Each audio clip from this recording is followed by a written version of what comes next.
예루살렘에 시므온이라고 하는 사람이 있으니 이 사람은 의롭고 경건하여 이스라엘의 위로를 기다리는 자라. 성령이 그 위에 계시더라. 그가 주의 그리스도를 보기 전에는 죽지 아니하리라 하는 성령의 지시를 받았더니 성령의 감동으로 성전에 들어가매 마침 부모가 율법의 관례대로 행하고자 하여 그 아기 예수를 데리고 오는지라. 시므온이 아기를 안고 하나님을 찬송하여 이르되, 주제여, 이제는 말씀하신 대로 종을 평안히 놓아 주시는도다. 내 눈이 주의 구원을 보았사오니 이는 만민 앞에 예비하신 것이요 이방을 비추는 빛이요 주의 백성 이스라엘의 영광이니이다 하니. 아멘.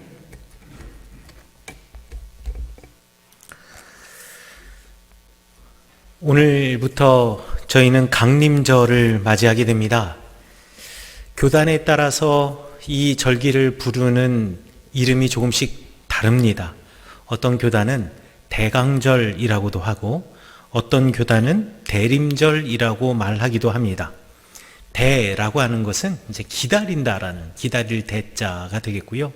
강은 내려올 강자, 림자는 임할 임자, 그러니까 내려오기를 기다리는 절기, 임하시기를 기다리는 절기. 우리 감리교에서는 내려와 임하시는 것을 기다리는 절기라고 해서 강림절이라고 부릅니다. 교회, 우리 그 각 종교들은요, 종교들마다 달력이 다 있습니다. 유대교는 유대력이 있고요. 유대력에서 한 해의 시작은 나팔절로 시작이 됩니다. 마찬가지로 교회에도 교회력이 있습니다. 이 교회력은 여러분들 잘 아시다시피 부활절, 그 다음에 성령 강림절, 추수감사절 이런 절기들이 있는데, 오늘은 강림절, 강림절 뒤에는 성탄절, 성탄절 뒤에는 주현절, 주현절 뒤에는 사순절, 사순절 뒤에는 부활절, 이런 식으로 순서가 나가게 됩니다. 그런데 이 기독교 교회력에 의하면 이 교회력의 시작, 교회력의 달력의 시작은 바로 오늘 강림절로 시작이 됩니다. 이 강림절, 이 대림절 내지는 대강절이라고 불리는 이 절기는 기다림의 절기이고, 우리 주님이 오시는 것을 기다리며 동시에 2000년 전에 오셨던 그 예수님의 성탄을 축하하며 동시에 재림하실, 다시 오실 우리 예수님을 기다리는 절기입니다. 여러분, 기다림은 행복입니다. 우리 어린 왕자라고 하는 책 여러분들 한 번쯤 들어보셨고 또 읽어보신 분들도 계시는 될 텐데요. 거기에 이런 글이 있습니다. 내가 시간을 정해 놓고 오는 게 더 좋을 텐데, 가령 내가 4시에 온다면 나는 3시부터 행복해질 거야. 시간이 가면 갈수록 그만큼 더 행복해질 거야. 여러분들 연애 해보셨잖아요. 그리고 지금 옆에 앉아 계신 배우자, 그리고 지금 옆에 앉아 계시진 않지만 우리 연애했던 그 청춘의 어린 시절, 또 첫사랑 우리 만날 때에 가슴 두근두근한 감정. 분명히 우리 예를 들어서 4시에 만나기로 했다면 내가 만나고 싶은 마음에 30분 일찍 내지는 15분 일찍, 10분 일찍 도착을 해서, 요즘 젊은이들은 모르겠습니다. 기다리면서 핸드폰을 하고 있을지 모르겠지만, 우리 예전에 생각해보면 계속 시계를 보면서 언제 오나 언제 오나, 이 시간은 언제 오나 이렇게 기다리고, 벌써 오기 한 5분 전만 돼도요 계속 들어오는 문을 쳐다보고 있죠. 그래서 들어올까? 이제 들어올까? 조금 늦더라도, 조금 늦으면 늦을수록 더 마음이 애탑니다. 왜 늦을까? 이러면서 기다리던 그 기다림의 그 행복함, 이 강림절이 예수님 오시는 그 기다림의 행복함을 맛보는 시기라는 거지요. 우리 예수님 언제 오실까? 우리 예수님 언제 오실까? 그런데 이 기다림은요, 때로는 애틋하기도 합니다. 제가 가끔 저희 어머님 이제 집에 가면서 전화를 합니다. 제가 며칠 날 갈게요. 무슨 요일 날 갈게요. 월요일 날 쉬는 날이니까 제가 들릴게요. 라고 하면은요, 저희 어머님이 월요일 아침 8시부터 전화하십니다. 언제 오냐? 몇 시에 오냐? 몇 시에 출발하냐? 점심은 같이 먹냐? 점심 때 몇 시에 준비할까? 계속 전화하십니다. 아니, 가는 거 뻔한데 그리고 가는 시간도 거의 일정한데, 가게 되면 그러면 어머님 만나 뵈러 가는데 저녁 시간에 가겠습니까? 당연히 가서 점심 식사하고 저녁 식사를 하고 오거나 아니면 저녁 식사 전에 오겠지요. 하지만 부모님의 마음은 자녀를 기다리는 마음이 그렇게 애틋합니다. 여러분들, 의려지망이라고 하는 말이 있습니다. 의려지망이라고 하는 말은요, 언제 올지 모르는 자녀를 기다리며 동구 밖에 나가서 기다리는 부모님의 마음을 뜻하는 사자성어가 의려지망이라는 말입니다. 제가 2018년 5월, 그러니까 가정의 달에 공감 다큐라고 KBS에서 오늘도 어머니는 기다립니다 라고 하는 다큐를 본 적이 있습니다. 이 다큐가 김봉래 할머니의 이야기인데요. 오남 일녀를 두고 계신 김봉래 할머니는 전라남도 고흥군, 그리고 그 고흥군 중에서도 거금도라고 하는 섬마을에 살고 계시는 이때 당시로 88살의 할머니셨습니다. 이 할머니가요, 늘 자녀의 전화를 기다려요. 그래서 PD가 물어봅니다. 아이, 전화를 하시지 그러세요. 그러는데 이 할머니는요, 글자를 읽을 줄 모르고 숫자를 볼 줄을 몰라요. 그래서 자녀들이 전화번호를 써줬지만, 그리고 그 전화번호가 전화기 앞에 딱 붙어 있지만 이거 누를 줄을 모르시는 겁니다. 그러니 자녀들이 전화할 때만 기다리시는 거예요. 그래서 손자가 언제 전화하나, 그리고 우리 자녀들이 언제 전화하나, 이거 기다리고 계시는 겁니다. 그리고 난 다음에요, 이분이 이제 명절 때가 되거나 이제 명절 즈음이 되거나 제사 즈음이 되잖아요. 그러면 여기 문 바깥에 나가면 이렇게 아까 그 그림에서 지금 보시는 것처럼 여기 앉아 계신 요 바위돌 여기 앉으셔서, 지팡이 짚고 앉으셔서 여기서 노래를 부르시는 거예요. 이 노래가 뭐 유행가 이게 아니고요, 그냥 자기가 하고 싶은 말을 운율에 맞춰서 이야기하는 겁니다. 그런데 그 노래가 보고 싶다, 보고 싶다, 이 말을 계속 반복하면서 노래하시는 겁니다. 아, 제가 저걸 보면서 얼마나 뭉클하든지요. 자녀를 기다리는 부모님의 마음. 그러니까 우리 이 대강절은 오실 주님을 기다리면서 애틋해하는 우리의 마음뿐만 아니라, 내가 이제 갈 텐데 내가 가는 이 부모님이 자녀를 향한 이 애틋한 마음도 이 대강절의 기간에 담겨져 있는 것 아닌가. 이 할머니가 아주, 제가 말씀하신 것 중에 가장 마음이 찡했던 게 뭐냐면요, 이게 진심인지 아니면 이 PD에게 그래도 잘 오지 않는 자녀들을 대변해주고 싶어서, 우리 아이가 나쁜 아이가 아니야 라는 말을 하고 싶어서 그런 말을 했는지는 모르겠는데요, 엄마 나 갈게요 하는 전화를 안 오고 불쑥 찾아오는 게 더 좋다라는 거예요.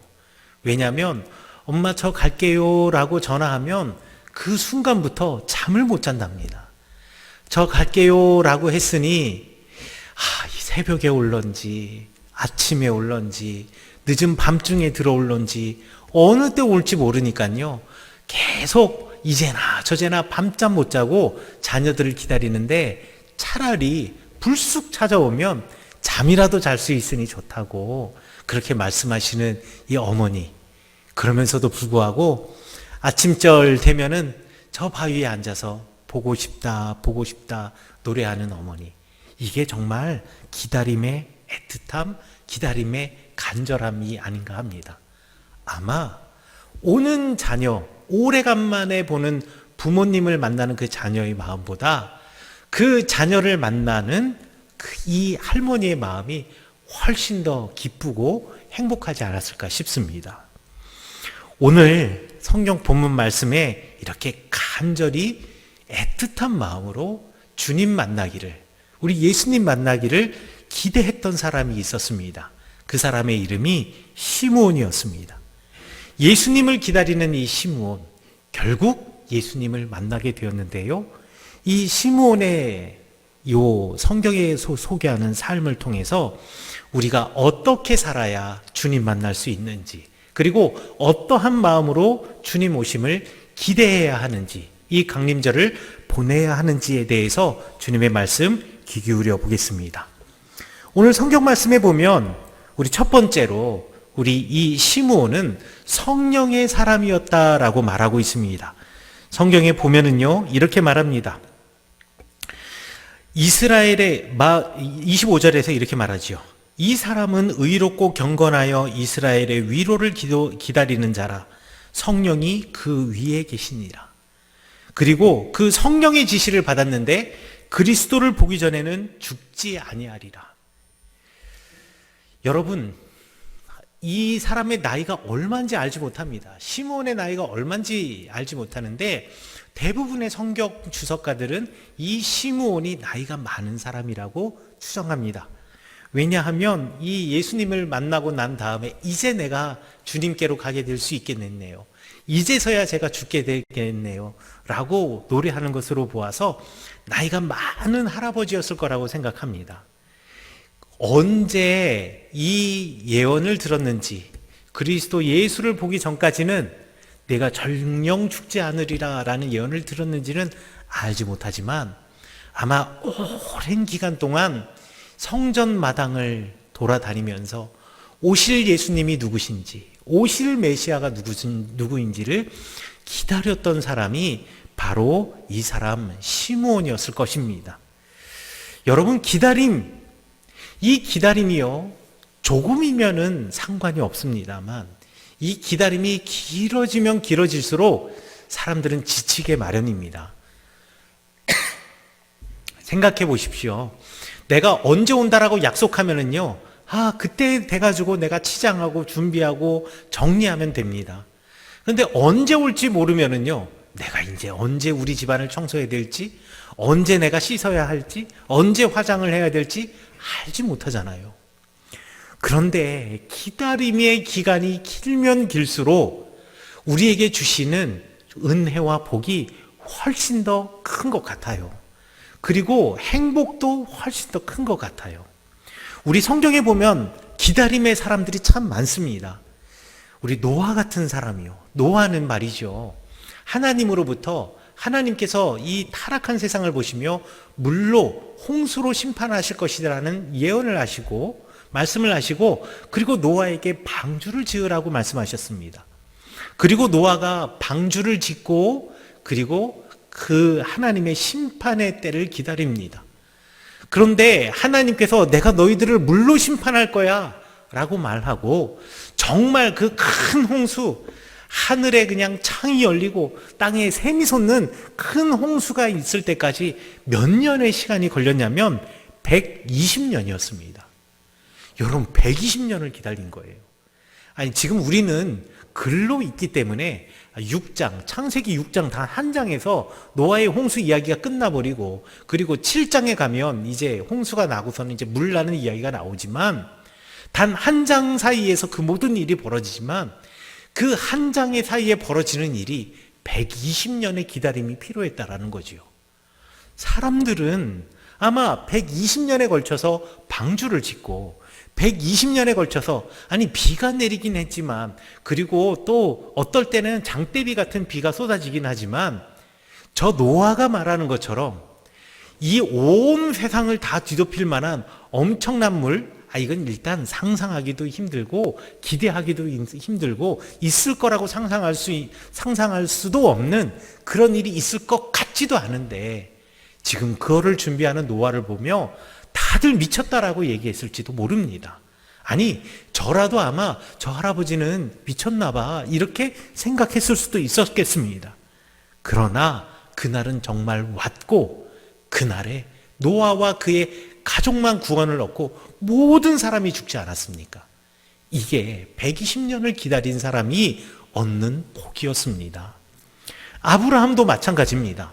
아브라함도 75세에 갈대아 우르를 떠나서요, 본토 친척 아비 집을 떠나 하나님께서 분부할 말씀하실 그 땅으로 가면 너에게 씨를 주고 복을 주어서 내 자손이 온 세상에 창대케 되리라는 약속을 주셨습니다. 그런데 아브라함이 몇 세의 자녀를 보았나요? 100세입니다. 25년의 기다림의 시간이 있었습니다. 그 25년의 기다림의 시간, 노아에게는 120년의 시간, 의심 없이 기다렸던 시간, 그 시간이 있었기 때문에 정말 하나님께서는 그의 씨앗을 주셨고 이삭을 통해서 우리를 영적인 아브라함의 자손 삼아 주셨습니다. 모세도 마찬가지입니다. 이스라엘 백성들을 끌고 이제 출애굽해서 광야로 나왔습니다. 사람들은 우리 선조들의 땅 가나안 땅으로 돌아갈 거라는 희망을 가지고 있었습니다. 이집트에서 가나안 땅까지요 걸어서 7일이면 갑니다. 그리고 엄청나게 많은 사람들이 무리를 지어서 갔을 테니까 속도가 더 늦었다 손치더라도 한두 주 지나면은 한 두 주 정도 지나면 갈 수 있는 땅이 가나안 땅입니다. 그런데 하나님께서는요 이 백성들을 광야에서 40년을 유랑하게 하셨고 그 땅으로 들어가기 이전에 기다리게 하셨습니다. 수많은 일을 경험하면서 그 기다림의 시간 동안 하나님이 어떤 분인지, 하나님이 무엇을 사랑하시는지, 하나님의 백성의 삶은 어떠해야 하는지를 그 40년의 기다림의 시간을 통해서 알려주셨고 결국 그 땅 가나안 땅을 허락해 주셨습니다. 다윗은 어떤가요? 다윗은요 사무엘로부터 기름 부음을 받았어요. 기름 부음을 받았는데요 기름 부음 받았다는 것 자체가 왕으로서 이제 대관식을 한 거나 마찬가지입니다. 그런데 다윗이 곧바로 왕이 되지를 못했습니다. 다윗이 정말 이스라엘이라는 나라를 통치하는 데까지 얼마의 시간을 기다려야 했냐면 15년이었습니다. 그 15년 동안은요 베들레헴에서 목자의 삶을 살았고요, 사울의 왕궁에 들어가서 수금을 치며 노래하는 사람의 삶을 살았고요, 사울의 사위가 된 이후로 왕궁 생활을 잠시 한 후에 그 다음에 사울보다 다윗을 더 좋아하는 이스라엘의 백성의 마음을 알고 사울이 다윗을 죽이려는 마음 갖게 되어서 광야의 도망자의 신세를 경험했던 사람이 바로 다윗입니다.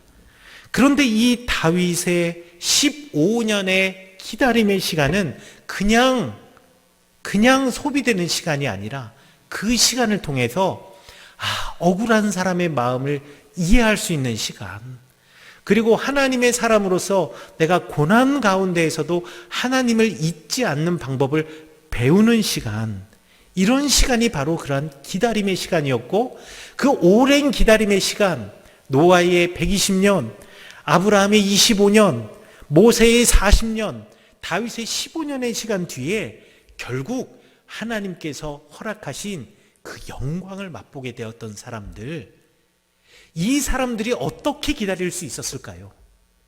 이 사람들은 성령의 사람이었기 때문에 가능했던 겁니다. 여러분, 갈라디아서 5장 22절과 23절에 바울 선생님께서 성령의 열매에 대해서 말씀하십니다. 성령의 열매는 사랑과 희락과 화평과 자비와 양성과 충성과 절제인데 마지막으로 무엇을 이야기하느냐? 오래 참음을 이야기합니다. 오래 참음이 무엇이겠습니까? 인내고 기다림입니다. 그러니까요, 기다림도 성령이 역사하셔야만 가능한 겁니다. 성령님이 도와주시지 않고 성령님이 우리 가운데서 함께 하시지 않으면요 기다릴 수가 없어요. 조급할 수밖에 없습니다. 그러다 보면 실수하지요. 그러나 성령과 함께하는 사람, 성령의 사람은요 기다릴 수 있고 그 기다림 뒤에 우리 주님께서 허락하신 것을 만날 수가 있는 겁니다. 우리 시므온이 바로 그런 사람입니다.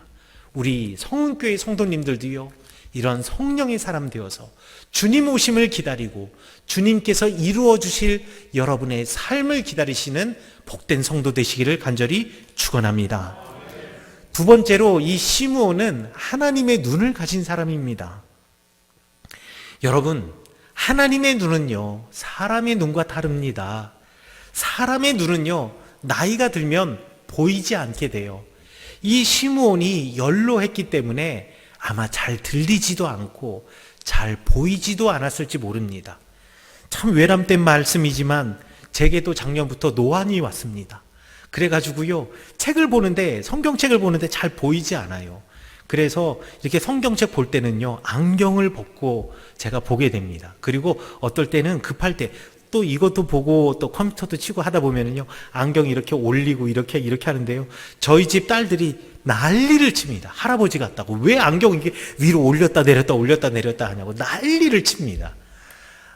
저도 어렸을 때 어른들이 그러는 모습 보면은 되게 재미있다, 그리고 되게 답답하다 이런 생각했는데, 제가 그런 나이가 되었습니다.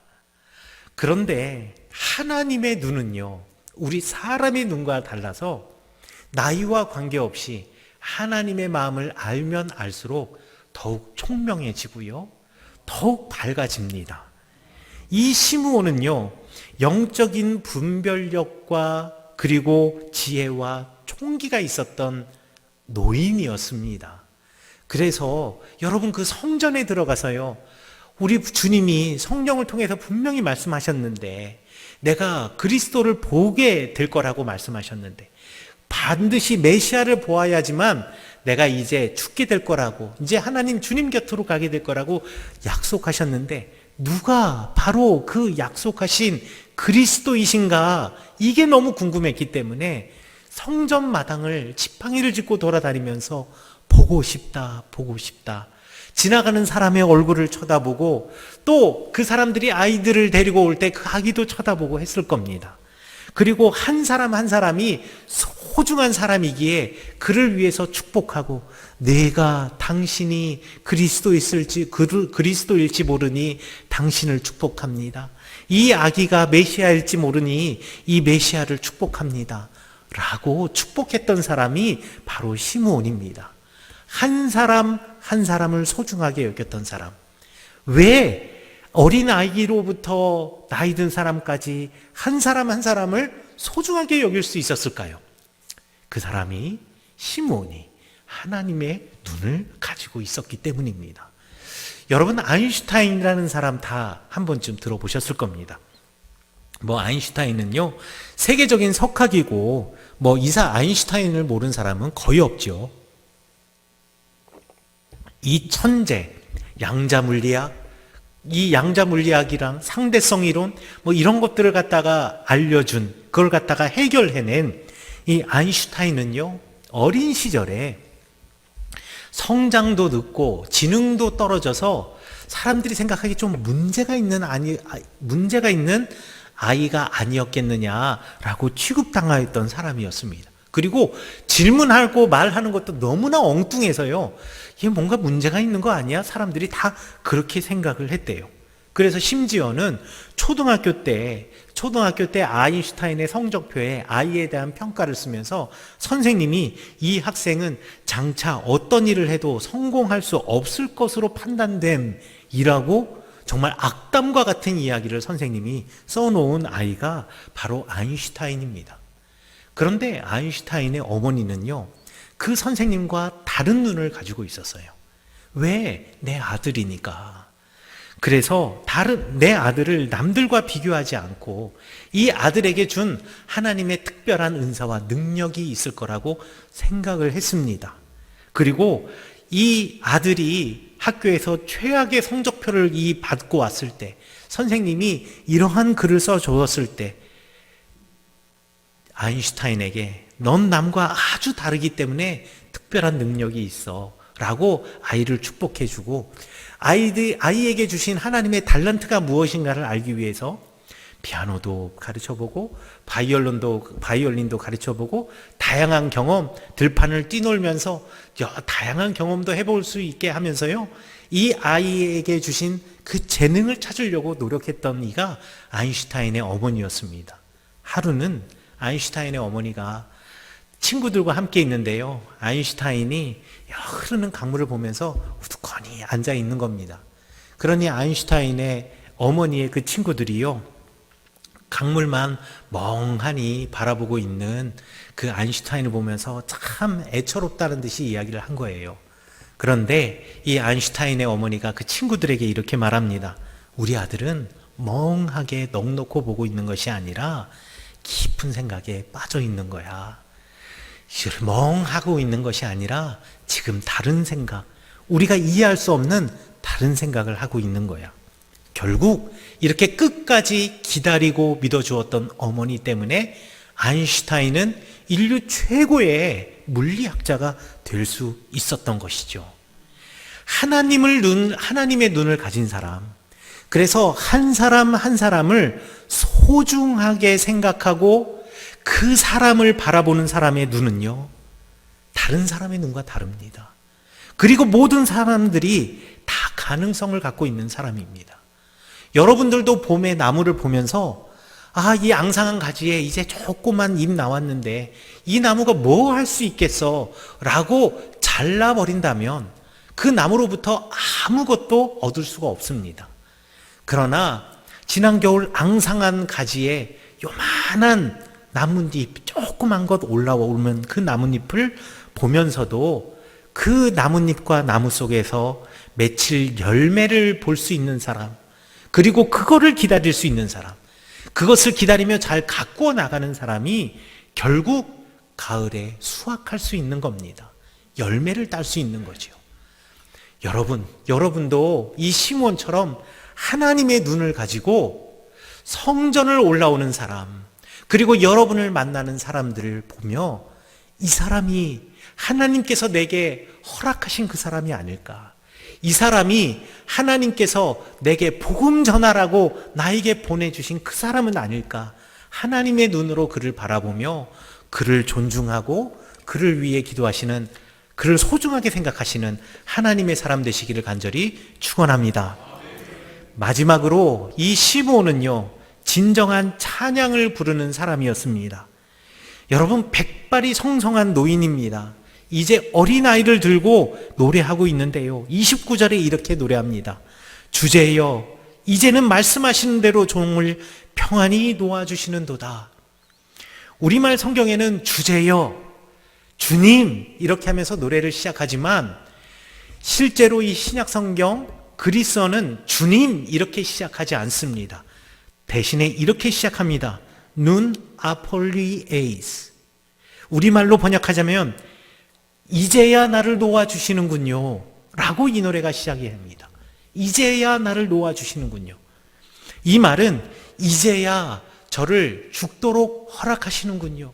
이제야 저를 주님 곁으로 저를 이끌어 주시는군요. 왜요?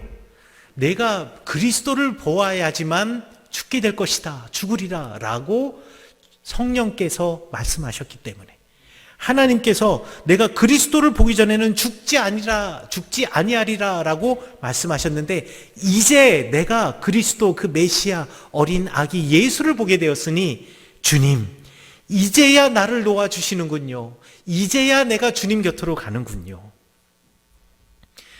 나이가 든 사람이나 나이가 적은 사람이나 젊은 사람이나 죽음을 기다리는 사람은 없습니다.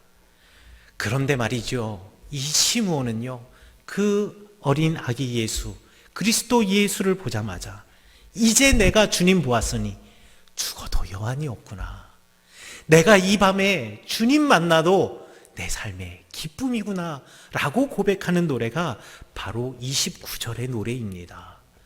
여러분, 오늘 주님 만나신다면 이 밤에 자다가 주님 곁으로 가셔도 행복하다 노래 부르실 수 있으십니까?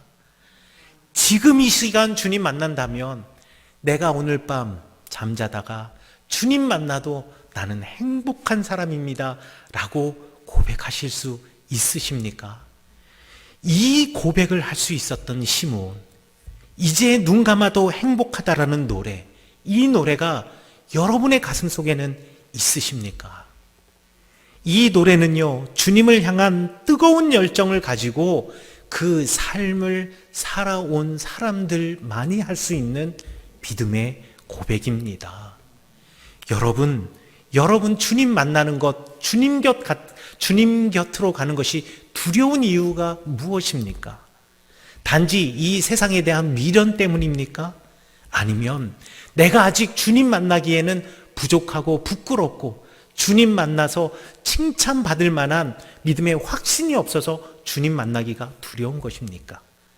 복잡한 여러 가지 감정이 있을 것입니다. 그러나 이 시므온은 우리가 불러야 할 노래가 무엇인지를 알려주고 있습니다.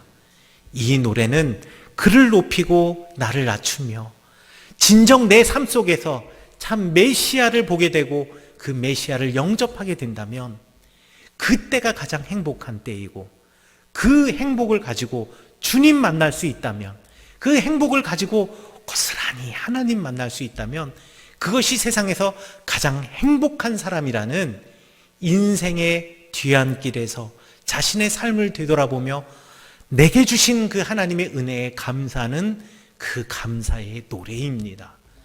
사랑하는 성교회 성도 여러분, 이러한 노래가 여러분들 가운데 있어서 이런 노래를 부르며 내가 오늘 주님 만나도, 주님 곁으로 가도 행복한 사람입니다, 행복한 삶을 살았습니다 고백하는 인생 되시기를 간절히 축원합니다. 사랑하는 성교회 성도 여러분, 우리 주님을 기다리는 강림절입니다. 기다리는 이는 맞이해야 할, 오는 사람에 대한 지켜야 될 예의가 있습니다. 여러분, 이 예배를 준비하기 위해서 우리 교회 속회가 돌아가면서 주중에 나와서 청소하시지 않습니까? 이게 예배를 맞이하는 주님을 향한 우리의 예의입니다. 성탄절을 기다리며 우리 강대상에도, 그리고 현관에도, 그리고 교회의 외벽에도 크리스마스 트리를 만들었습니다.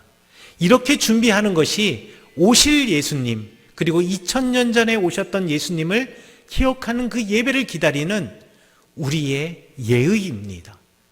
이제 재림하실 예수님, 다시 오실 예수님, 그 예수님을 기다리며 여러분들은 어떤 준비를 하시겠습니까?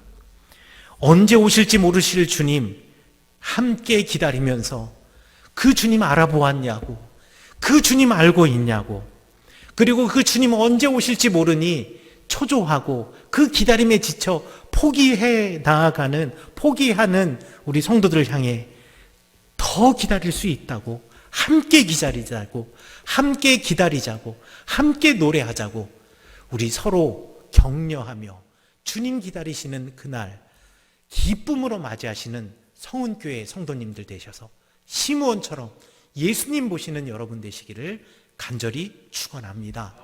오늘 주님 만나시는 여러분 되시기를 간절히 축원합니다.